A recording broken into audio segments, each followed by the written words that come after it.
Bonjour, je suis très contente aujourd'hui de vous présenter la première vidéo d'un de mes tutoriels, le Postel. Alors le Postel, c'est quoi? C'est un support de téléphone et de tablette que vous pouvez poser aussi bien horizontalement que verticalement. Cette idée m'est venue pendant le confinement parce que j'ai organisé des visio-ateliers. Et pendant les visio-ateliers, les participantes, certaines avaient du mal à caler leur téléphone, ça tombait, elles perdaient la connexion. Donc je me suis dit, tiens, pourquoi ne pas faire un support de téléphone, le Postel? Et voilà, donc le Postel est né. Il faut savoir que c'est une création qui est très simple à faire, qui est rapide et qui ne va pas vous demander énormément de matériel. C'est un joli cadeau en plus à faire. Donc voilà, on y va. Pour réaliser le Postel, il vous faut un petit peu de matériel. Il vous faut du carton gris de 1 mm d'épaisseur, une petite plaque comme celle-ci. Pour tracer vos mesures, une règle graduée et un crayon. Pour faire vos coupes, un cutter et une règle de coupe. Et pour faire le gainage et l'encollage, il vous faut un pinceau avec de la colle blanche vinylique, un chiffon pour essuyer les excédents de colle, un plioir pour maroufler, celui-ci est en téflon mais vous en trouvez facilement en plastique ou en résine. Et puis bien sûr le simili qui va vous permettre de recouvrir votre Postel. Il faut un simili cuir pour pouvoir avoir une souplesse et une solidité au niveau des charnières du Postel. Et puis la dernière petite chose qu'il ne faut pas oublier, c'est ce qu'on appelle un bouton de colle. Alors un bouton de colle, c'est, on peut appeler aussi ça un petit bitonio, on va dire. C'est un bouton de colle, c'est un outil qu'on utilise en maroquinerie en fait, qui se visse. Qui a une petite tête un petit peu plus large que le corps et qui va vous permettre de clipser votre Postel.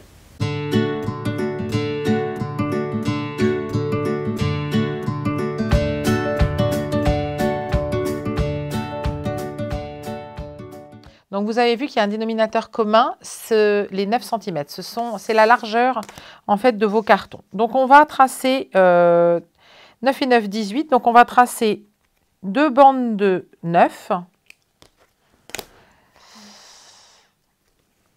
Alors, ce qui est important aussi, quand même, quand vous tracez sur votre morceau de carton, c'est de vérifier que là où vous avez commencé à tracer, vous avez un angle droit. Donc, vous pouvez vous servir d'une équerre ou même de l'angle d'une feuille de papier pour vérifier qu'ici vous êtes à angle droit et à partir de ce moment-là, vous pouvez tracer en toute sécurité, vous êtes sûr que vous aurez des rectangles bien rectangles. Donc là, ce qu'on va faire, c'est qu'on va tracer nos 8 morceaux de carton.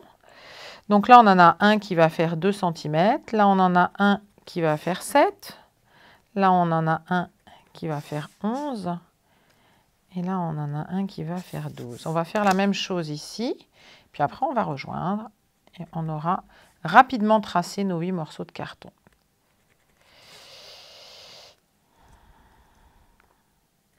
Petite astuce pour tracer des droites, on sait que par 2 points passe une droite et une seule. Donc en fait, vous n'avez pas besoin de faire plein de petits points partout, parce que ça augmente les risques d'erreur. Vous voyez là, par 2 points passe une droite. Hop, je trace et j'ai une droite.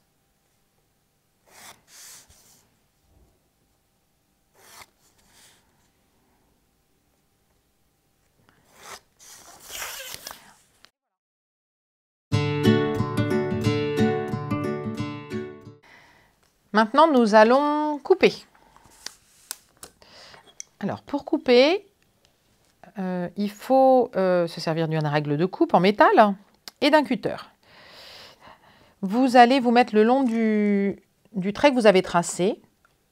On fait une petite encoche en haut du trait, on fait une petite encoche en bas du trait, ce qui va nous permettre de vérifier qu'on est bien sur la ligne de coupe. Et ensuite, en appuyant bien fort sur la règle, tout en longeant la règle, vous passez une fois, 2 fois, et puis rapidement vous vous rendez compte que votre carton est coupé. Ce qu'il ne faut pas, c'est essayer de d'arracher le carton avant que la coupe soit terminée. Là, vous voyez, il ne veut pas là. Donc, je continue. Je remets un petit coup de cutter. Et voilà. Donc là, on s'est débarrassé de nos chutes. On va pouvoir couper. Donc, une petite encoche en haut, une petite encoche en bas.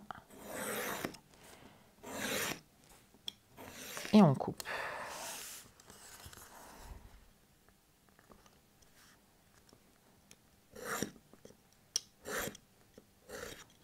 Voilà.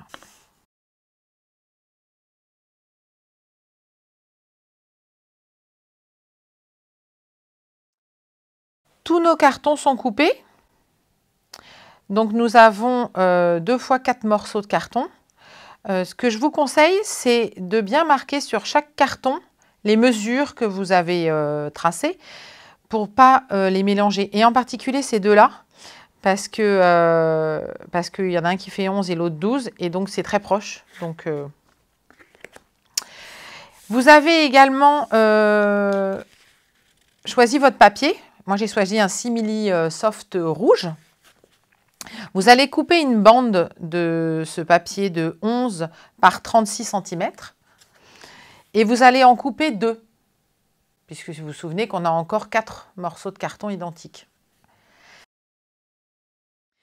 Donc maintenant, nous allons positionner nos cartons sur le papier. Alors, on place tout d'abord le petit carton de 2. Ensuite, on place le grand carton de 12. Ensuite, le 11. Et ensuite, celui de 7 cm de long. Alors, on va ensuite les encoller. Et à chaque fois qu'on va en coller un, on va les séparer de 5 mm. Donc, on va prendre notre colle, notre pinceau, brosse, et on va utiliser la règle qu'on a utilisée tout à l'heure pour couper. On va la placer ici. Cette règle, elle va nous servir de rail pour ajuster convenablement tous nos morceaux de carton de façon qu'ils soient bien alignés en fait. Parce que si on le fait qu'à l'œil, eh ben, on risque d'avoir des surprises. Donc, on met de la colle sur le carton. On met toujours de la colle sur le support le plus rigide en cartonnage. Pourquoi? Parce que c'est le support le moins déformable. Et on place le premier carton. Donc, vous avez vu, j'ai pris soin de laisser 1 cm pour pouvoir remborder après le papier. Ensuite, on met de la colle généreusement. Alors, il ne faut pas en mettre beaucoup, mais il faut en mettre partout.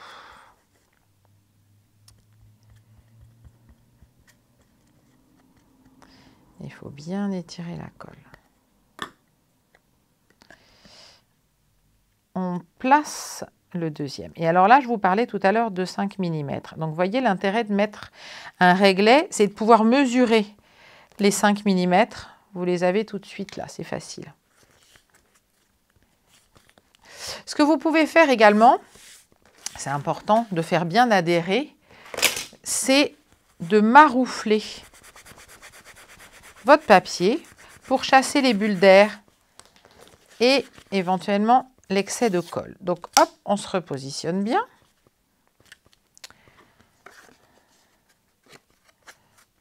On met de la colle sur le troisième morceau de carton.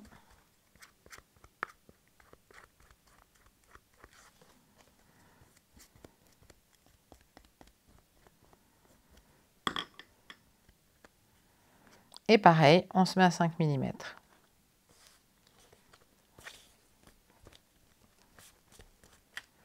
On retourne, on maroufle.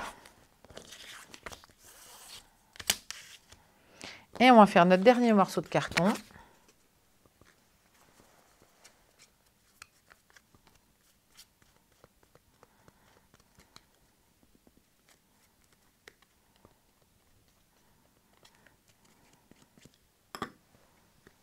Pareil à 5 mm.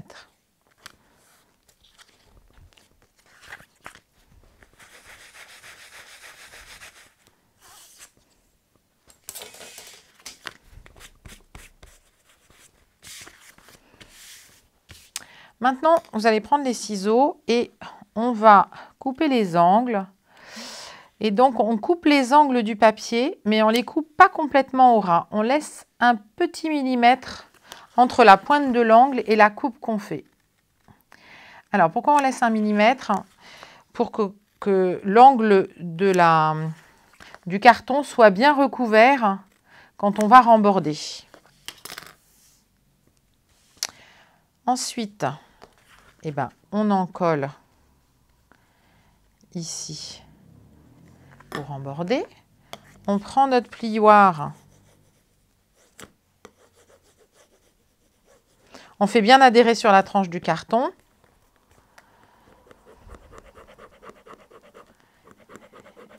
Et quand il y a le chiffon, il sert à ça aussi. Pour ne pas salir notre papier, on essuie bien le plioir sur le chiffon.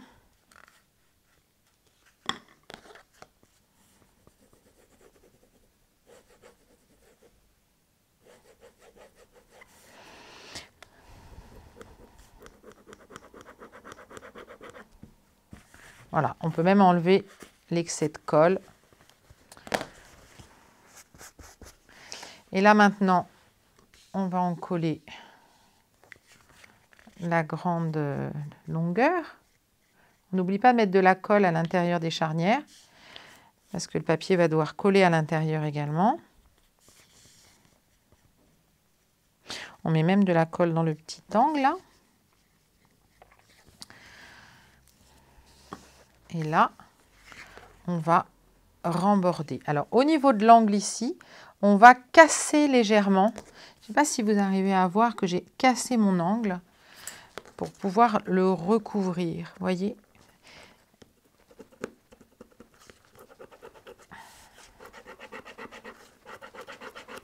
Donc, j'insiste bien au niveau de la charnière.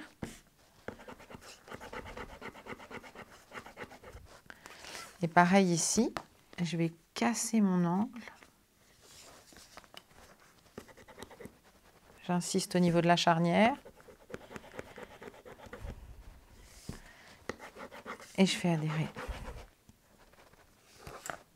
On fait pareil dans l'autre sens.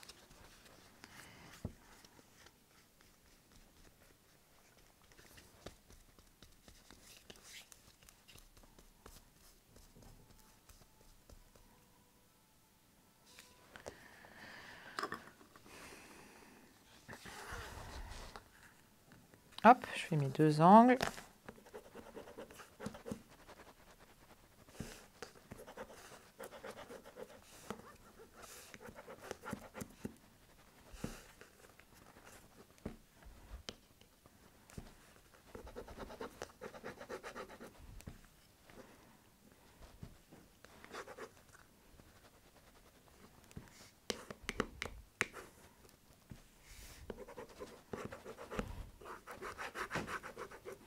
Et voilà.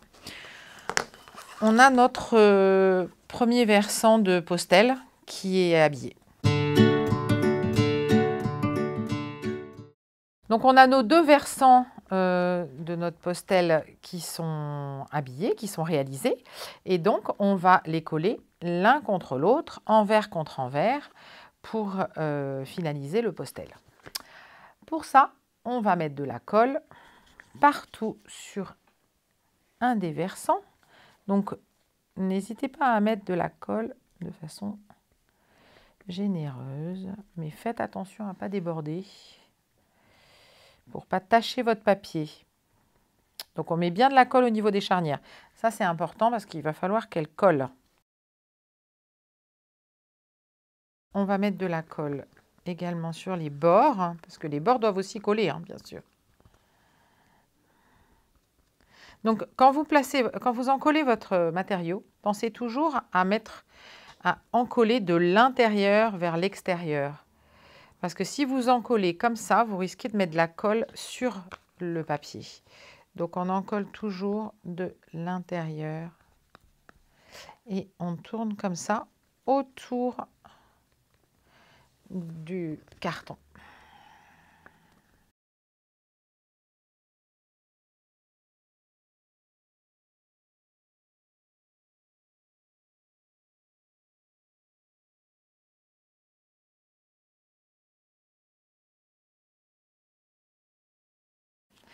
Et je place mon deuxième morceau par-dessus le premier. Je cale bien de façon à ce que rien ne dépasse. Servez-vous vraiment de votre chiffon, hein. Pensez-y. Et alors, avec mon plioir, le 11e doigt du cartonneur, je maroufle bien pour faire tout adhérer. Et en particulier, j'insiste bien au niveau des charnières.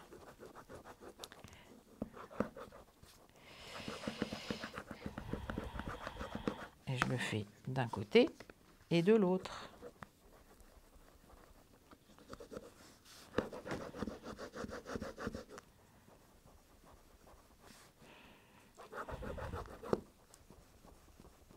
Vous voyez, il y a un petit peu de colle qui sort, c'est pas grave, on l'enlève tout de suite. Voilà, alors cette étape, je dirais que c'est la plus délicate parce que c'est celle qui va coller les deux parties ensemble, solidariser les deux parties ensemble. Donc vous insistez bien. Ce que vous pouvez même faire, bon là j'ai pas le temps parce que il faut que je finisse mon tutoriel, mais ce que vous pouvez même faire, c'est le laisser comme ça, sous 2-3 gros livres, pendant une journée. C'est pas grave. Ça reste une journée, ça va bien consolider le montage. Et ça va permettre à la colle de prendre et de sécher.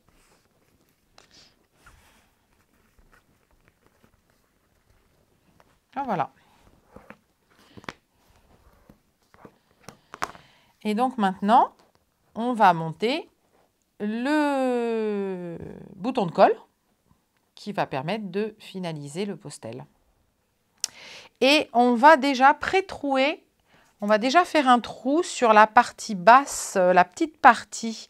Donc il va falloir centrer. Donc là, je suis à 9, je vais faire un trou à 4,5. Alors, pour faire un trou, j'ai utilisé une pince à perforer. Vous pouvez utiliser un emporte-pièce. Alors, la pince à perforer, c'est pas très cher. C'est ce que l'on utilise quand on veut faire des trous dans les ceintures en cuir. Donc, il y a plusieurs diamètres de trous. Il faut prendre le diamètre qui est juste un tout petit peu plus petit que la tête de votre bouton. D'accord? Pour que celui-ci rentre avec un petit peu de difficulté et reste en place. Donc ça, c'est très simple à utiliser, cette pince à perforer. Le petit marquage qu'on a fait, il est là. On place la pince à perforer sur le marquage et on serre. Et on a un trou. Voilà. Et c'est le bitonio, il va passer dans ce trou, en fait. D'accord? Donc là, on a fait notre trou. Maintenant, on va placer le postel qui doit être comme ça. On va prendre un stylo et on va faire, ou un crayon, on va faire un trou en face, à l'intérieur du premier trou qu'on a fait. On fait une petite marque. Elle est là, la marque. Et on va pouvoir percer à cet endroit-là pour enfiler notre petit bitonio. Donc, on reprend notre pince à perforer et on perce. Et on a notre trou. On va pouvoir enfiler la vis en dessous et visser le bouton de colle. Moi, je suis droitière, donc je le tourne dans ce sens-là. Et voilà, on a vissé. Et maintenant, notre postel est fini.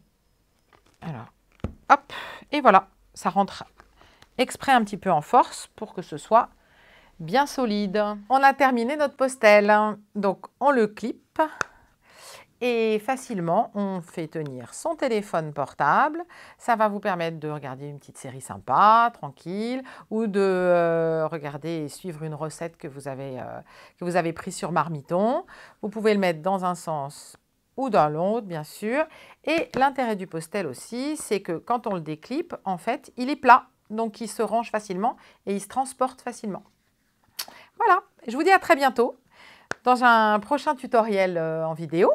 Je ne connais pas encore le thème, mais vous inquiétez pas, ça va vite venir, l'inspiration va venir. À bientôt.